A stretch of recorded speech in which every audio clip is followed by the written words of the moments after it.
या मोर्चामध्ये ओबीसी समाजाची पुन्हा एकदा दिशाभूल करण्याचं नियोजित षडयंत्र या ठिकाणी झालं। खरं तर आपण बघितलं पाहिजे की 2 सप्टेंबरचा हा जो GR आहे हा फक्त मराठवाड्यापुरता करता आहे। निजाम राज्य जेव्हा होतं तेव्हा काढता आणि मराठवाड्याच्या बाहेरचा हा GR नाही आहे। दुसरं GR मध्ये वडेट्टीवार आणि 30-40 प्रतिनिधी जेव्हा आले तेव्हा माननीय मुख्यमंत्री अजित पवारजी, एकनाथ शिंदेजी, मी स्वतः आम्ही त्या बैठकीत होतो आणि त्या बैठकीमध्ये प्रत्येक मुद्द्यावर माननीय मुख्यमंत्र्यांनी आणि आम्ही या शिष्टमंडळाचं संपूर्ण संभ्रम आणि त्यांच्यामध्ये जो गैरसमज निर्माण झाला तो काढला आणि हेही सांगितलं की या GRचा कोणी दुरुपयोग करणार नाही। कुठलाही तहसीलदार, प्रांत किंवा कुठलाही अधिकारी हा चुकीचे कास्ट सर्टिफिकेट त्या ठिकाणी इश्यू करणार नाही। जो खरा कुणबी आहे त्यांनाच कास्ट सर्टिफिकेट मिळेल आणि तशा लेखी सूचना त्या GRमध्ये ऑलरेडी त्या ठिकाणी आहे। खरं तर हे समजून घेतलं पाहिजे, उद्धव ठाकरे सरकार असताना ओबीसी समाजाचं आरक्षण गेलं। वडेट्टीवारजी त्या मंत्रिमंडळामध्ये होते। देवेंद्र फडणवीस सरकार आल्यानंतर पुन्हा एकदा या राज्याला ओबीसीचं 27% आरक्षण मिळालं। या राज्याला ओबीसी मंत्रालय देवेंद्र फडणवीस सरकारने दिलं। या राज्याला महाज्योतीच्या माध्यमातून 67 हॉस्टेल या ठिकाणी या राज्यामध्ये मिळत आहेत। म्हणजे तुम्ही सत्तेमध्ये असताना ओबीसी करता काही करायचं नाही आणि सत्तेमधनं गेल्यानंतर मात्र ओबीसीचा कांगावा करायचा। मला सांगा, या मोर्चेकरामधले जे नेते आहेत त्यांनी की या राज्यातलं ओबीसीचं 27% आरक्षण कुणी काढलं होतं आणि सुप्रीम कोर्टामध्ये तुम्ही काय बाजू मांडली होती? देवेंद्र फडणवीस सरकारला सुप्रीम कोर्टात बाजू मांडून ओबीसीचं आरक्षण आणि आज त्या निवडणुकीसाठी बैठका सुरू आहे। परवा मला जे कोर्टाने निर्दोष सोडलं नागपूरमध्ये, हे खरं तर यांचं पाप। आणि आताही मी सांगतो आपल्याला की पुढच्याही काळामध्ये आम्ही या ठिकाणी ओबीसी समाजाला कुठलाही धक्का लागणार नाही असं वचन त्या शिष्टमंडळाला दिलं। पण त्यांचा मोर्चा नियोजित होता त्यामुळे त्यांनी मोर्चा काढला। पुढच्या काळातही या सर्व ओबीसी शिष्टमंडळाच्या लोकांना काही गैरसमज असेल GRबद्दल, त्यांना काही शब्द न शब्द अजून काही खुलासे पाहिजे असतील, अजून काही स्पष्टीकरण करायचं असेल तर आम्ही त्या ठिकाणी सरकार स्पष्टीकरण करायला तयार आहे। या GRनी कुठल्याही परिस्थितीमध्ये एकही चुकीचा व्यक्ती ओबीसीमध्ये येणार नाही। आमचं सरकार, देवेंद्र फडणवीस सरकार, ओबीसीवर कोणताही अन्याय होऊ देणार नाही। कारण माननीय मोदीजींनी ओबीसी आयोगाला संविधानिक दर्जा दिला आणि तिथूनपासून महाराष्ट्रापर्यंत या राज्यातल्या कुठल्याही ओबीसी समाजाला या ठिकाणी पूर्ण प्रोटेक्शन आमचं सरकार देऊन आहे। आमच्या 18 पगड जाती, 353 जातीचा ओबीसी समाज हा कुठेही त्या ठिकाणी त्यांचं हित या ठिकाणी आमचं सरकार जाऊ देणार नाही, हे मी या ठिकाणी आपल्याला आवर्जून सांगतो आहे। आणि वारंवार ज्या GRचा संबंध वडेट्टीवार आणि त्यांचे लोक जोडतात आहे, हा GR केवळ त्या ठिकाणी हैदराबाद गॅजेट या संबंधी काढलेला GR आहे। महाराष्ट्राच्या इतर भागामध्ये या GRचा इफेक्टच होत नाही। या GRनी कुठंच त्या ठिकाणी उत्तर महाराष्ट्रात, पश्चिम महाराष्ट्रात, विदर्भामध्ये कुठेही हैदराबाद गॅजेट ज्या जिल्ह्यापुरता त्या जिल्ह्याचा विषय आहे, तेही 2 सप्टेंबरचा GR जो आहे तो हैदराबाद गॅजेट संबंधी ज्या जिल्ह्याचा आहे त्या जिल्ह्यातही खोटं प्रमाणपत्र इश्यू होणार नाही, खोडतोड असलेले प्रमाणपत्र इश्यू होणार नाही। ज्यांची वंशवाढीमध्ये इमानदारीने कुणबी आहे तेच त्या ठिकाणी इश्यू होणार आहे। त्यामुळं ओबीसी समाजाची चालवलेली दिशाभूल ही थांबवली पाहिजे।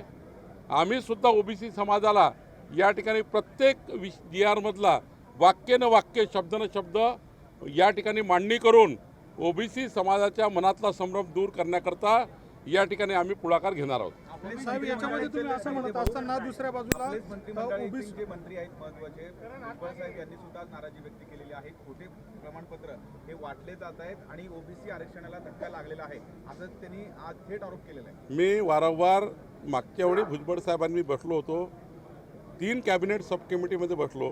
मी अध्यक्ष आहे, भुजबळ साहेब या कमिटीमध्ये आहे. त्यांना मी वारंवार सांगितलं की कुठल्याही परिस्थितीमध्ये जो प्रांत आणि तहसीलदार आहे, हैदराबाद गॅजेटच्या GRचा चुकीचा अर्थ काढून कुठलेही खोटे प्रमाणपत्र, खोडतूर असलेले प्रमाणपत्र देणार नाही. सरकारचं पूर्ण लक्ष खोट्या प्रमाणपत्र दिले त्यावर आहे. मी स्वतःचा आढावा घेतो आहे. कुठलंही खोटं प्रमाणपत्र, चुकीचे प्रमाणपत्र, खोडतोड झालेलं प्रमाणपत्र त्या मराठवाड्यामध्ये किंवा कुठेही राज्यामध्ये होणार नाही याची काळजी सरकारने घेतली आहे. मी रोजचा रिपोर्ट घेतो आहे. एकही प्रमाणपत्र खोटं गेलं तर त्या अधिकाऱ्याची जबाबदारी फिक्स होणार आहे.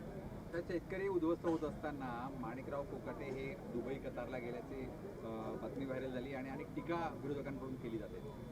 नाही, आता ते पूर्वनियोजित काही त्यांचा संदर्भ असेल दौऱ्याचा, त्याबद्दल मला माहिती घ्यावी लागेल. माणिकराव कोकाटे जर गेले असतील तर यापूर्वी काही त्या ठिकाणी क्रीडा विभागाचे काही नियोजित कार्यक्रम असतील, त्यामुळे ते गेले असतील. साहेब दुसऱ्या बाजूला हर्षवर्धन सपकाळ यांनी देवेंद्र फडणवीस यांच्यावर जहरी टीका केलेली आहे. थेट नथुराम गोडसे यांच्यासोबत त्यांची तुलना केलेली आहे. शांत डोक्याने हळूहळू समाजामध्ये भांडणं लावली जात आहे आणि एक वेगळ्या पद्धतीचं वातावरण तयार करण्याचं अशा स्वरूपाचं एक वक्तव्य त्यांनी केलेलं आहे. हे जे हर्षवर्धन सपकाळ आहे ना, हे देवेंद्र फडणवीसजीबद्दल बोलेल तरच त्यांचं मीडियामध्ये दखल घेईल, असं या भावनेत ते असतात. ते मोदीजीवर टीका करतात, देवेंद्रजीवर टीका करतात, पण खाली वर्ग बघितला पाहिजे. जे टीका करतात हर्षवर्धन सपकाळ, खाली जरा कॉमेंट तपासून बघितले पाहिजे. हर्षवर्धन सपकाळांनी कुठं देवेंद्रजी, कुठं हर्षवर्धन सपकाळ, कशाला बोलताय? उंची कमवला, तेवढी उंची तुमची आहे का बोलायला? कशाला बोलता? माननीय देवेंद्र फडणवीसजींनी महाराष्ट्रामध्ये 51.78% मतं घेऊन या राज्याचे मुख्यमंत्री पदावर विराजमान झाले आहेत. 51.78% मतं घेऊन देवेंद्र फडणवीसजी, 3,17,00,000 मतं घेऊन देवेंद्र फडणवीसचं सरकार आलं आहे. एकनाथ शिंदेजी, अजितदादाचं सरकार आलं आहे. काय मला वाटतं ज्या ठिकाणी पूर्णच काँग्रेस साफ झाली आणि आता हे तोंडाच्या वाफा फेकतात आहे, काही अर्थ नाही आहे. देवेंद्र फडणवीसांचीवर बोलणे म्हणजे सूर्याला दिवा दाखवण्यासारखं आहे. आज साहेब उत्तर महाराष्ट्राची मीटिंग आज नाशिकमध्ये घेतली. आगामी ज्या स्थानिक स्वराज्य संस्थांच्या निवडणूक आहेत ते महायुतीमध्ये लढण्याचं की भाजप एकटे लढण्याचं, खरं तर या विषयावर काही मंथन झालेली आहे का आणि काही निर्णय झालेला आहे का? आज माननीय मुख्यमंत्री देवेंद्र फडणवीसजी, आमचे अध्यक्ष रवी चव्हाणजी, मी, पंकजाताई, गिरीश महाजनजी, आमचे सर्व मंत्री या ठिकाणी आहेत आणि उत्तर महाराष्ट्रातल्या सर्व जिल्ह्याचा आम्ही जिल्हा आढावा घेतो आहे. माननीय मुख्यमंत्र्यांनी स्वतः या ठिकाणी नगरपालिका वाईज, जिल्हा परिषदच्या गटावाईज आढावा घेतला आहे आणि हे घेत असताना शेतकरी पॅकेज आपण जे दिलं आहे त्या शेतकरी पॅकेजचा शब्द न शब्द, वाक्य न वाक्य वाचून एकही शेतकरी नुकसान भरपाईपासून वंचित राहणार नाही याची काळजी आमच्या कार्यकर्त्यांनी घ्यायची आहे. महसूल खातं तर काम करेल, पण सोबतच कार्यकर्त्यांची काळजी घ्यायची आहे. नंबर 1. नंबर 2, माननीय देवेंद्रजींनी त्यांना स्पष्ट सांगितलेलं आहे सर्व कार्यकर्त्यांना की कोणत्याही परिस्थितीमध्ये महायुतीचा पर्याय तपासावा. महायुतीचा पर्याय निघत नसेल त्या ठिकाणी तुम्ही मैत्रीपूर्ण लढतीला समोर जावं आणि जात असताना कुठल्याही परिस्थितीमध्ये आपल्या मित्रपक्षांना हर्ट होणार नाही किंवा कोणत्याही परिस्थितीमध्ये मनभेद तयार होणार नाही याची काळजी घ्यावी. कुठलाही मनभेद तयार होऊ नये महायुतीमध्ये आणि त्या ठिकाणी निवडणुका लढाव्यात. आणि ज्या पद्धतीने उत्तर महाराष्ट्रचा आढावा सुरू आहे, मला जे वाटतं आज जे कार्यकर्त्यांनी या ठिकाणी मांडलं तर विधानसभेच्या निवडणुकीपेक्षाही चांगले निकाल स्थानिक स्वराज्य संस्थांमध्ये लागतील असा त्या ठिकाणी एकूणच आळाव्याचा सूर आहे. एका बँकेच्या उद्घाटनाप्रसंगी सहकार मंत्री बाबासाहेब पाटील म्हटले की कर्जमाफीचा सध्या सर्वांना नाद लागलेला आहे, शेतकऱ्यांना उद्देशून बोलले. आणि निवडणुकीच्या वेळेस आम्ही आश्वासनं देत असतो, म्हणजे एखाद्या वेळेस नदी पाहिजे असेल गावात तर आम्ही सांगतो नदी आणून द्या. खरंच असं होत नाही. काय सांगाल तुम्ही? नाही, देवेंद्र फडणवीसजी, एकनाथ शिंदेजी, अजित पवारच्या सरकारने शेतकऱ्यांना कर्जमाफीचं वचन दिलं आणि ते वचन पूर्ण होणार.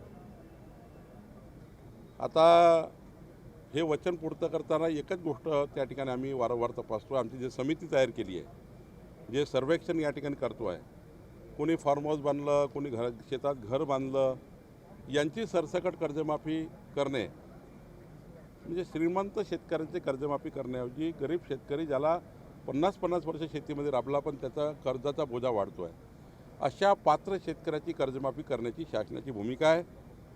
बाळासाहेब कुठल्या याच्यात बोलले मला माहिती नाही, पण एक मात्र पक्क, शासन हे कोणत्याही परिस्थितीत जे संकल्पनामा या राज्याला दिला कर्जमाफीचा, शासन ते करणार आहे.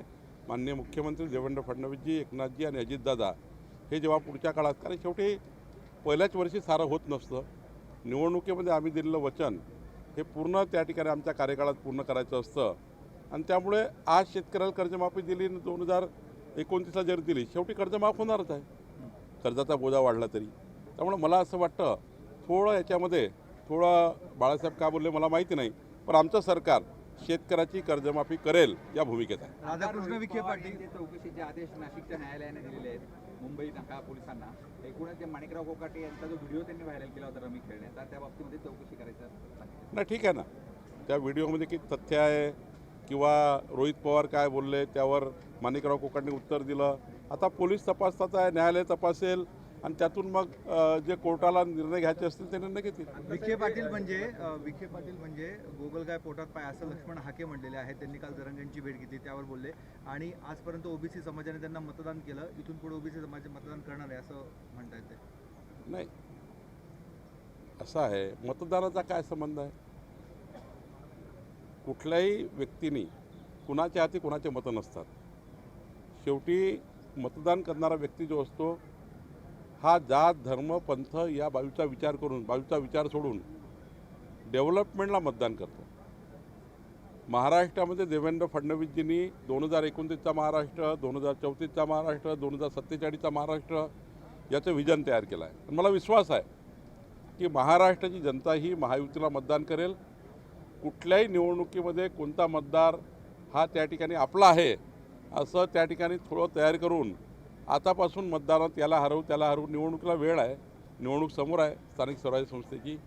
कुठल्याही व्यक्तीवर असा द्वेष आरोप न करता हे समजून घेतलं पाहिजे की त्या ठिकाणी कुठलाही GR निघताना सरकारचा हेतू काय आहे.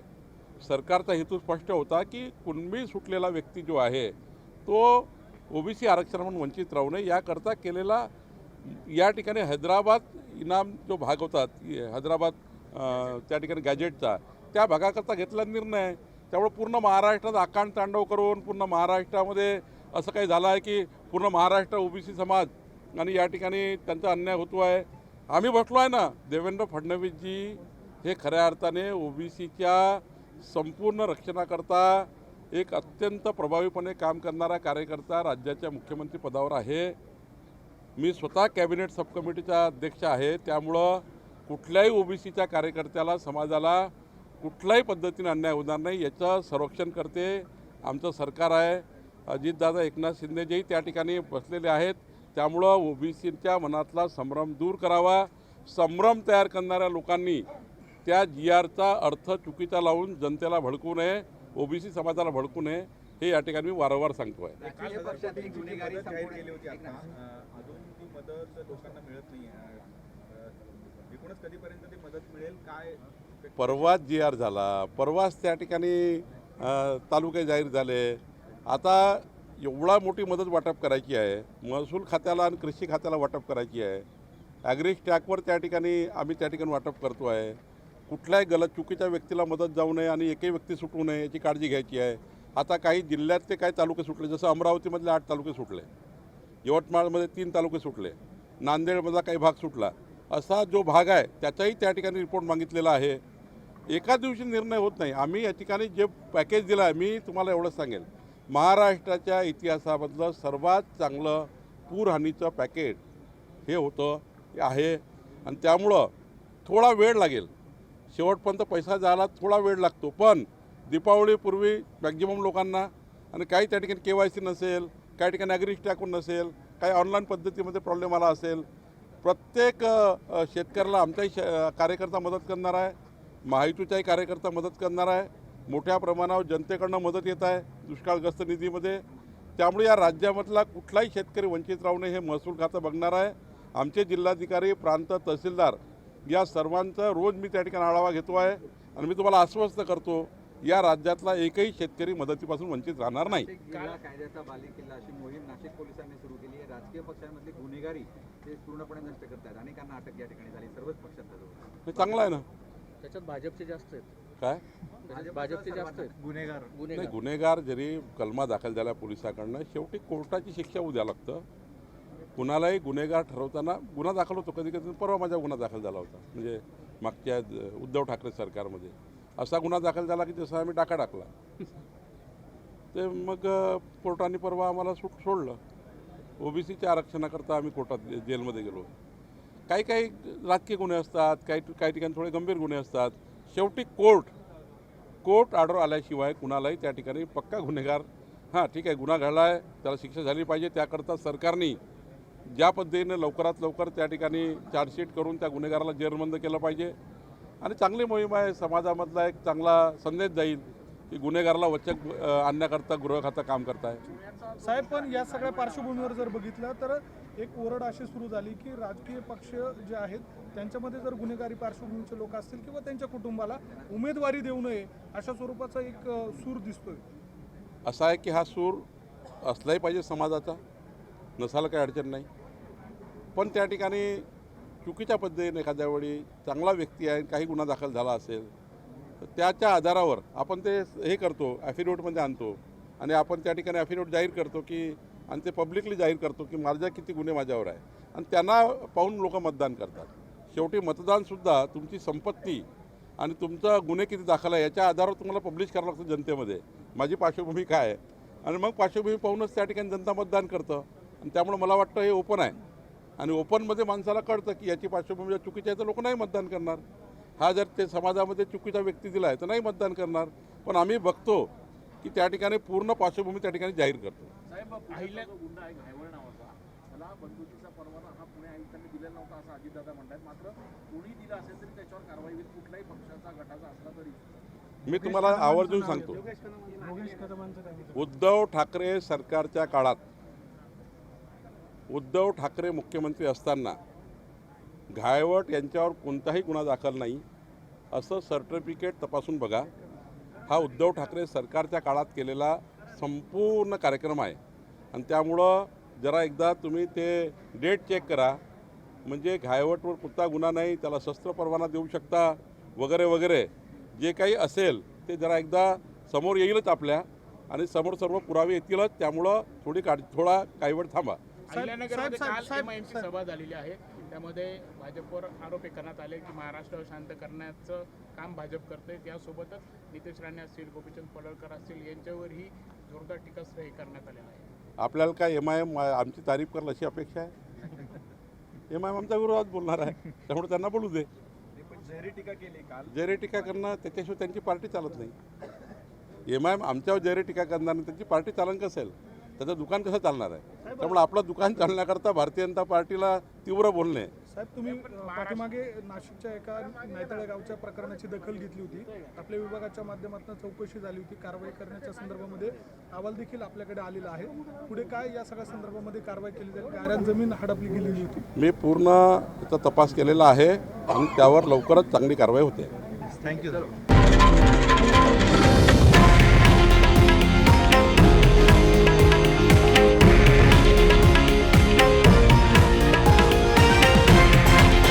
हे आहे देशातील नंबर 1 न्यूज नेटवर्क आणि आपण पाहत आहात TV9 मराठी, एकमेव.